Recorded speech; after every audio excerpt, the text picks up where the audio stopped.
세상은 당신에게 눈치가 빠르다고 말합니다. 하지만 상담실에서 마주한 당신의 눈빛은 그저 기민한 것이 아니라 몹시 지쳐 보였습니다. 사실 당신이 가진 그 능력의 정체는 단순한 눈치가 아닙니다. 인구의 단 5%만이 가진 것으로 추정되는 생존을 위해 내가 스스로를 개조하며 얻어낸 초정밀 감각 지능입니다. 이 지능은 당신이 원해서 얻은 것이 아닙니다.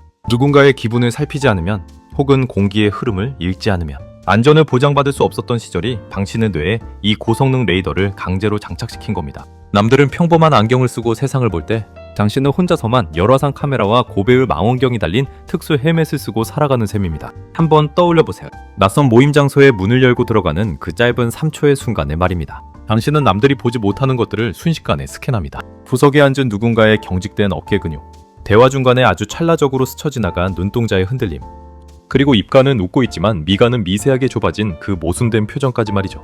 이것은 신비로운 직감이 아닙니다. 당신의 뇌가 수만 번의 데이터 분석을 통해 완성한 패턴 인식의 결과물입니다. 당신에게는 상대방이 뱉는 말보다 그 말이 나오기 직전의 침묵이 더 큰 정보로 다가옵니다. 흑백 TV를 보는 사람들 틈에서 혼자만 4K 고화질 화면의 선명함을 견뎌내고 있는 것입니다. 문제는 이 압도적인 정보량이 당신의 에너지를 순식간에 갉아먹는다는 사실입니다. 남들은 아무렇지 않게 1시간을 보낼 장소에서 당신은 단 10분 만에 기진맥진해집니다. 하방에서 쏟아지는 타인의 감정적 주파수를 온몸으로 수신하고 있기 때문이죠. 왜 그렇게 예민해?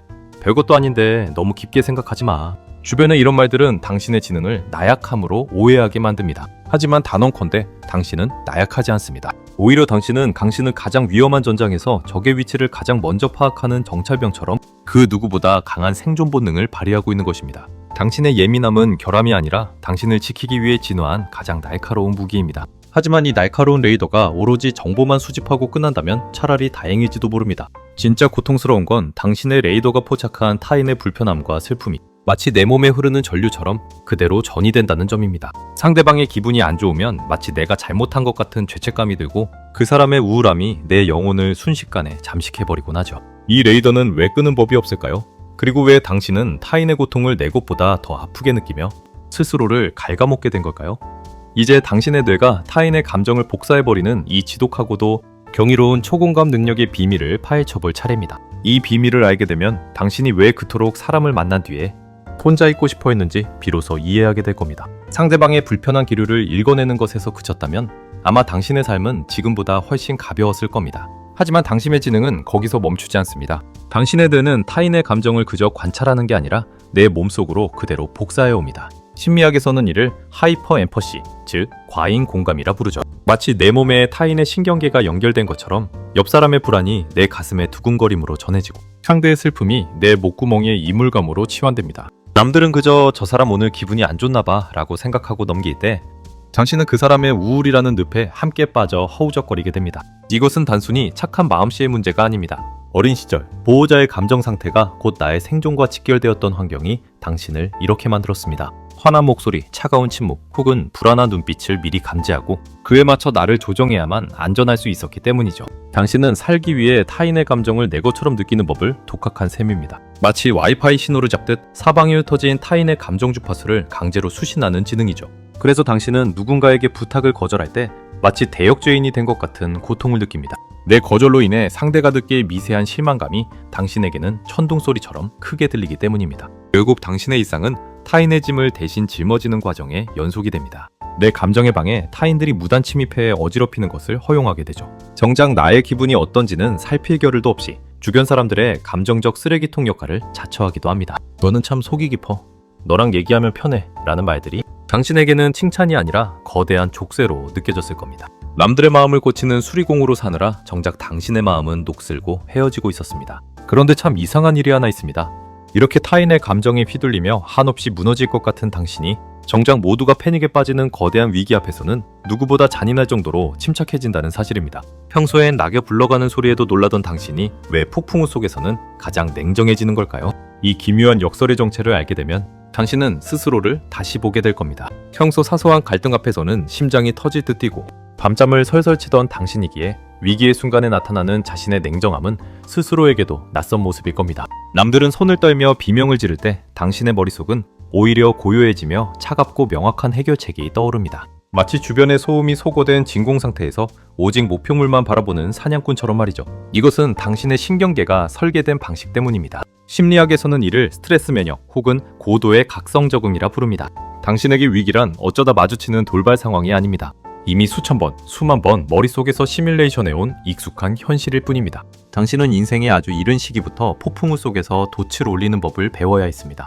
예상치 못한 분노, 갑작스러운 결핍, 혹은 언제 깨질지 모르는 살얼음판 같은 평화 속에서 당신의 뇌는 최악의 시나리오를 일상적으로 대비해왔죠. 그래서 남들에게는 평화가 기본값이고 위기가 예외 상황이지만 당신에게는 오히려 위기가 기본값이고 평화가 생소한 예외 상황입니다. 진짜 전쟁이 터지면 평소 훈련된 군인이 가장 침착한 것과 같은 원리입니다. 당신은 남들이 당황해서 마비될 때 신경계에 흐르는 과도한 아드레날린을 이용해 상황을 장악합니다. 이것이 바로 아픔을 겪은 이들이 가진 가장 날카로운 생존 지능입니다. 하지만 이 지능에는 서글픈 뒷면이 있습니다. 위기 상황에서 최고의 효율을 내기 위해 당신은 자신의 감정을 아주 깊은 곳에 봉인하는 법을 배웠습니다. 지금 당장 울거나 무너지는 대신 당장 해야 할 일을 처리하는 기계가 되기를 선택한 것이죠. 문제는 이 기계 모드가 한번 작동하면 잘 꺼지지 않는다는 데 있습니다. 상황이 모두 종료되고 이제는 마음껏 울어도 되는 시간조차 당신의 뇌는 여전히 방어 태세를 유지하느라 뻣뻣하게 굳어있곤 합니다. 그 긴장감이 당신을 끊임없이 생각하게 만듭니다. 왜 사람들은 그런 행동을 하는지, 저 말 뒤에는 어떤 의도가 있는지 분석하는 일을 멈추지 못하죠. 당신의 뇌는 왜 쉬지 않고 인간이라는 복잡한 미스터리를 풀어내려 애쓰는 걸까요? 당신을 잠 못 들게 하는 그 집요한 분석력의 뿌리를 따라가 보면 당신이 왜 그토록 고독한 천재가 될 수밖에 없었는지 알게 됩니다. 당신은 누군가와 대화를 나누고 집으로 돌아오는 길에 상대가 무심코 던진 단어 하나를 머릿속에서 수십 번씩 되감기 하곤 합니다. 그 사람은 왜 그때 그 단어를 선택했을까? 그 웃음 뒤에 가려진 진짜 감정은 무엇이었을까? 타인에게는 스쳐 지나가는 바람 같은 순간들이 당신에게는 정밀하게 해독해야 할 암호문이 됩니다. 사람들은 당신에게 뭘 그렇게 피곤하게 사느냐며 손가락질할지 모릅니다. 하지만 당신에게 인간의 행동을 분석하는 것은 단순한 취미가 아니라 예측 불가능한 세상에서 나를 지키기 위해 연마한 가장 고등한 형태의 심리학적 방어입니다. 이 집요한 분석력은 당신을 아주 탁월한 전략가이자 통찰가로 만듭니다. 당신은 인간이라는 존재가 얼마나 모순적인지, 그들이 겉으로 내뱉는 말과 속마음이 얼마나 다를 수 있는지를 본능적으로 꿰뚫어 봅니다. 어릴 적, 기분이 널뛰는 어른들 사이에서 살아남기 위해 당신은 상대의 다음 수를 읽어야만 했습니다. 마치 체스판 위의 말들이 어떻게 움직일지 미리 계산하듯 사람들의 심리적 메커니즘을 파악하는 법을 터득한 것이죠. 당신의 뇌는 지금 이 순간에도 타인의 행동 패턴을 데이터베이스화하고 그 이면의 동기를 추론합니다. 당신은 학위만 없을 뿐 이미 삶이라는 현장에서 단련된 베테랑 심리 분석가인 셈입니다. 하지만 이 통찰력은 당신을 지독하게 외롭게 만듭니다. 남들이 보지 못하는 이면의 진실을 너무 자주 목격하기 때문입니다. 누군가의 친절 뒤에 숨은 가식이나 화려한 언변 뒤의 공허함을 알아차릴 때마다 당신은 세상과 한 걸음 더 멀어지는 기분을 느낍니다. 모르는 게 약이라는 말이 당신에게는 적용되지 않습니다. 당신의 뇌는 진실을 보는 눈을 감는 법을 잊어버렸으니까요. 결국 이 분석의 끝에서 당신이 도달하는 결론은 하나입니다. 결국 믿을 수 있는 건 나뿐이다 라는 차가운 확신이죠. 이 확신은 당신을 누구에게도 기대지 않는 강한 독립군으로 만들지만 동시에 당신의 마음문에 아주 무거운 빗장을 지르게 만듭니다. 당신이 그토록 완벽하게 자립하려 애쓰는 진짜 이유, 그 깊은 곳에 자리 잡은 신뢰의 공포를 마주할 용기가 있으신가요? 내가 직접 하는 게 속 편해. 당신이 입버릇처럼 내뱉는 이 말은 성실함의 표현이라기보다 사실은 누군가에게 실망하고 싶지 않다는 방어 기제에 가깝습니다. 당신은 타인의 도움을 받는 것을 마치 빚을 지는 것처럼 불편해하고 누군가에게 의지하는 순간 자신의 통제권이 사라질까봐 두려워합니다. 심리학에서는 이를 과잉자립이라고 부릅니다. 어린 시절 당신이 가장 도움이 필요했던 순간에 주변 환경이 충분히 안정적이지 못했거나 신뢰를 주지 못했을 때 당신의 뇌는 아주 이른 나이에 서글픈 결론을 내렸습니다. 세상은 믿을 곳이 못 되니 나만이 유일한 구조대다. 이러한 적응적 회의주의는 당신을 조직에서 가장 유능하고 책임감 있는 사람으로 만들었습니다. 누구에게 지시받지 않아도 스스로 문제를 찾아내고 소리 없이 완벽하게 결과를 만들어내죠. 당신은 타인의 무능함이나 변덕에 휘둘리지 않기 위해 스스로 성벽을 쌓고 그 안에서 독립군처럼 살아갑니다. 하지만 그 성벽은 외부의 침입을 막아주는 동시에 따뜻한 온기가 들어오는 길목까지 차단해버립니다. 당신은 유능함이라는 갑옷을 입고 있지만 그 속의 알몸은 늘 긴장과 피로에 절어 있습니다. 타인을 믿지 못하는 것이 아니라 믿었다가 겪게 될 그 무력한 감정을 다시는 경험하고 싶지 않은 것이죠. 역설적이게도 이토록 차갑고 단단한 성벽을 쌓은 당신이지만 혼자 있는 밤이면 세상 그 누구보다 말랑하고 예민한 감수성의 바다에 빠지곤 합니다. 낮 동안에는 냉철한 분석가이자 강인한 독립분으로 살아가다가도 슬픈 영화의 한 장면이나 이름 모를 가수의 노래, 가사 한 줄에 심장이 덜컥 내려앉는 경험을 하지 않나요? 남들은 뭐 저런 거에 울어? 라고 할 때 당신은 그 감정의 파도에 온몸이 젖어버립니다. 대체 왜 당신의 마음은 이토록 극단적인 이중성을 띠는 걸까요? 당신의 예민한 레이더가 이제는 외부가 아닌 당신의 내면을 향해 어떤 주파수를 쏘아 올리고 있는지 그 경이로운 감수성의 실체를 확인해 봐야 합니다. 뒤이어 설명할 이 내용은 당신이 왜 유독 예술과 음악에 목숨을 거는지 그 이유를 설명해 줄 겁니다. 당신은 남들이 대수롭지 않게 넘기는 풍경 앞에서 발걸음을 멈추곤 합니다. 노을지는 하늘의 미묘한 색감 변화, 비에 젖은 흙내음, 혹은 우연히 들려온 음악의 선율 하나가 당신의 영혼을 통째로 흔들어 놓기도 하죠. 세상은 당신에게 감수성이 풍부하다고 말하지만 의학적으로 보면 이것은 당신의 편도체가 타인보다 훨씬 넓은 주파수를 수신하고 있다는 증거입니다. 외상적 지능을 가진 이들은 감정의 해상도가 남들보다 수십 배는 높습니다. 남들이 일반적인 라디오를 듣는다면 당신은 세상의 모든 소리를 고음질, 하이파이 사운드로 듣고 있는 셈입니다. 이러한 고감도 수신기는 당신의 삶을 지독하게 피곤하게 만들기도 하지만 동시에 당신만이 누릴 수 있는 축복을 선사합니다. 당신은 예술작품 속의 슬픔을 내 것처럼 느끼고 타인의 작은 선의에도 가슴 깊이 전율하며 남들은 보지 못하는 일상의 사소한 아름다움을 발견해냅니다. 고통을 겪으며 예민해진 당신의 감각은 세상의 모든 자극을 더 깊고 진하게 여과합니다. 하지만 이 경이로운 감수성은 양날의 검과 같습니다. 아름다움에 취하는 만큼 세상의 불의와 타인의 고통에도 남들보다 몇 배는 더 쓰라린 통증을 느끼기 때문입니다. 당신은 마치 피부가 없는 사람처럼 세상의 모든 자극을 날 것 그대로 받아내고 있습니다. 그래서 당신에게는 남들보다 더 간절한 충전의 시간이 필요합니다. 하지만 이상하게도 당신은 정작 쉬어야 할 때조차 편안함을 느끼지 못합니다. 혼자 있는 조용한 방 안에서도 당신의 뇌는 끊임없이 무언가를 수신하려 애쓰고 아무런 자극이 없을 때 오히려 더 큰 불안을 느끼기도 하죠. 왜 나는 편히 쉬는 것조차 이렇게 힘들까?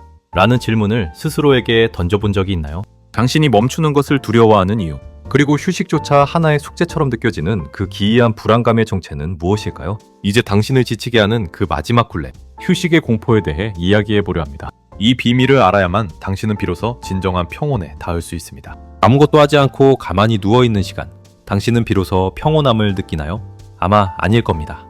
오히려 사방이 고요해질수록 당신의 내면에서는 정체 모를 불안감이 파도처럼 밀려오곤 하죠. 마음 편히 쉬어보려 해도 머릿속은 지금 내가 이래도 되나 하는 죄책감과 앞으로 닥칠지 모를 문제들에 대한 시뮬레이션으로 가득 찹니다. 남들에게는 꿀맛 같은 휴식이 당신에게는 마치 가시방석에 앉은 것 같은 고역이 되곤 합니다. 심리학에서는 이를 각성 상태의 유지라고 부릅니다. 당신의 신경계는 휴식을 충전이 아니라 무방비 상태로 오해하고 있는 것입니다. 당신의 뇌는 아주 오랜 시간 동안 경계를 늦추는 순간 위험해진다는 메시지를 학습해왔습니다. 적군이 언제 쳐들어올지 모르는 전장에서는 잠시 눈을 붙이는 것조차 생명과 직결된 위협이었겠죠.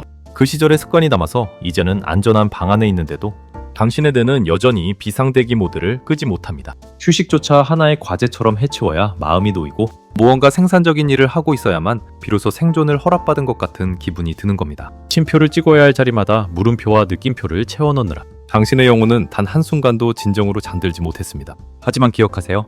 당신이 느끼는 그 불편한 정적은 당신이 잘못 살고 있다는 신호가 아닙니다. 그저 당신의 용맹한 뇌가 주인을 지키기 위해 아직도 갑옷을 벗지 못한 채 문 앞을 지키고 있는 것뿐입니다. 이제는 그 지칠 줄 모르는 파수꾼에게 이제는 괜찮아, 쉬어도 돼 라고 말해줄 연습이 필요합니다. 휴식은 게으름이 아니라 당신이 가진 그 예민한 지능을 더 오랫동안 날카롭게 유지하기 위한 성스러운 예식입니다. 당신은 지금까지 이 지능을 오로지 견뎌내고 살아남는 데만 써왔습니다. 그런데 만약 이 날카로운 지능이 당신의 아픔을 넘어 세상에서 가장 귀한 열매를 맺는 도구가 될 수 있다면 어떨까요? 마지막 장에서는 당신의 상처가 어떻게 지혜라는 이름의 보석으로 바뀌는지 그 기적 같은 결말을 보여드리겠습니다. 심리학자 리차드 테데스키는 시련을 겪은 이들이 도달하는 경지인 외상 후 성장에 대해 말합니다. 당신이 지금까지 확인한 8가지 징후들은 단순한 상처의 흔적이 아닙니다. 그것은 당신이 삶의 거친 풍파를 온몸으로 받아내며 깎고 다듬어온 영혼의 근육이자 아무나 가질 수 없는 고도의 지능입니다. 당신은 남들보다 조금 일찍 인생의 어두운 면을 보았고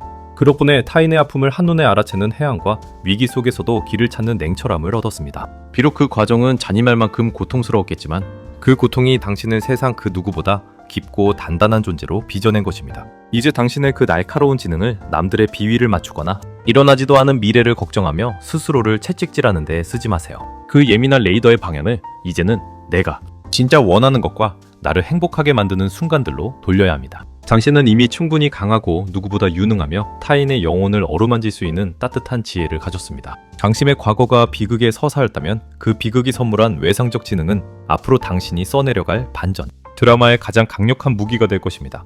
당신의 예민함은 결함이 아니라 당신의 남은 생을 가장 눈부시게 밝혀줄 가장 귀한 보석입니다. 지금까지 당신의 예민함 속에 숨겨진 특별한 능력을 함께 찾아보았습니다. 이 영상이 남몰래 숨죽여 울던 당신의 밤에 작은 위로가 되었기를 바랍니다. 당신이 가진 그 특별한 지능을 이제 어떻게 사용하고 싶으신가요? 당신의 마음속에 떠오른 그 첫 번째 다짐을 댓글로 남겨주세요. 그 기록이 당신의 새로운 삶을 여는 첫 번째 주문이 될 것입니다. 오늘 당신이 마주할 모든 순간이 타인의 시선이 아닌 당신 자신의 빛으로 가득하기를 진심으로 응원합니다. 당신은 존재만으로도 이미 충분히 귀하고 아름다운 사람입니다. 당신의 예민함이 이제는 당신을 지키는 가장 든든한 등불이 되어주길 바랍니다. 구독과 좋아요 부탁드립니다. 토닥 심리학입니다.